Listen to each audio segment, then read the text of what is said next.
that's a Chris Reeve. Yes. I have the Chris Reeve knife. Yeah. Wow.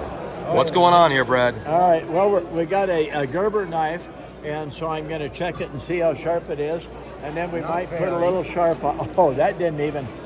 It's this dull. Oh. You know, it's that dull.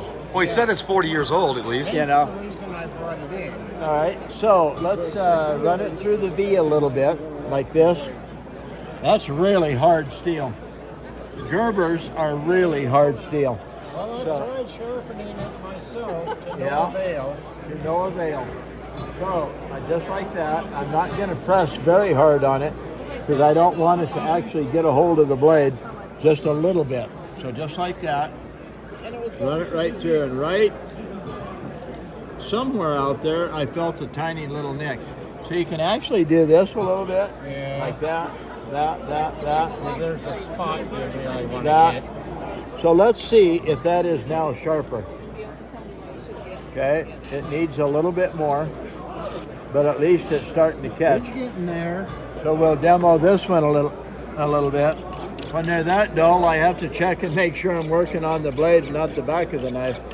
So just like that. I know. It's a symmetric blade like that. Yeah. Just like this, right on out to the point. Turn it over. And I'm going to press a little harder than normal because Gerber is a super hard steel. I think Gerber's probably one of the hardest blades there is on the market. Now, are you familiar with the Chris Reeve knives? I've heard of them, but I don't know anything about them. Okay. I don't really know anything about knives. I sharpen them all day long, but it takes. You're telling me quite a bit about Gerber here. Yeah, well, I've been around You've Gerber. sharpened a lot of Gerbers. Yeah, I've sharpened a lot of Gerbers, but not Chris Reeve. So just like that. My Chris Reeve knife, if I want it sharpened, I send it back to him. Yeah. I'm actually going to peel just a little bit of metal off. I don't think that knife's been sharpened much in 40 years. Well, Just I've like- tried it on a steel, and my brother has. And Yeah. Well, actually, a steel sometimes has no value. Just like that, that. When they're pretty dull, they do take a little bit to fix them. Okay, that changed quite a bit. yeah, it's getting much better. So let's do it one more time. Kind of light, just like this. Don't go too fast, not too much pressure. Just like that. Now I'm going to do this again like that. And that. One side is always a little steeper than the other. That's evident by how wide that is and how narrow that is. I've seen a lot of knives made that way intentionally. Yes, I know. And I'm not sure why I you... guess they only need one trying to pass the grinder once. Right, it's cheaper to sharpen them that way. Oh yeah, I would think so. It takes less human time. And that is probably about, make it a little more out there. But I don't like knives that are insanely sharp actually because, now that needs more out there. But back here, oh, that is plenty sharp. The reason I don't like them insanely sharp is because they dull too fast. The cutting edge is too thin. All right, and you never want to wash them in hot water. Well, I guess I wash mine in hot water all the time, so I don't know.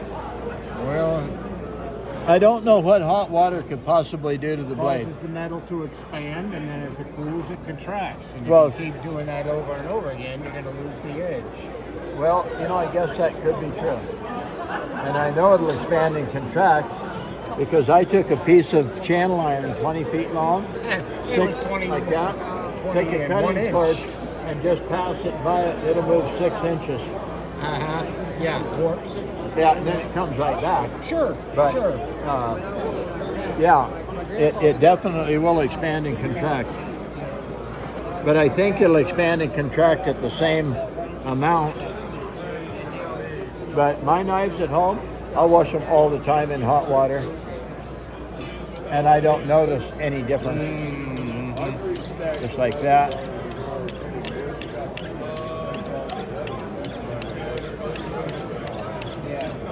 Yeah, I was just trying to know if you do a shop.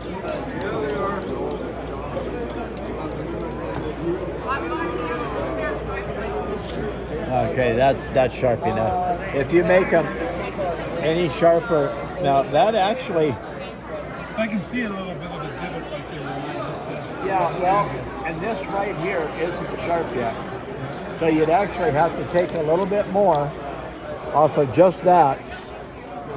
Because when the blade is as flat as it was, you have to take about 3/1000 of an inch off each side of the blade. People don't realize how much metal you have to take off to get back to the sharp apex of the blade when they're that dull. This knife needs to be taken care of a little bit better on a regular basis, what we need to do. Just like that. Okay, that's getting better. Just like this. With a whetstone, you'd be there forever. A Lansky with a really coarse stone would be probably faster, but you got to use a really coarse stone. Just like that. So let's see.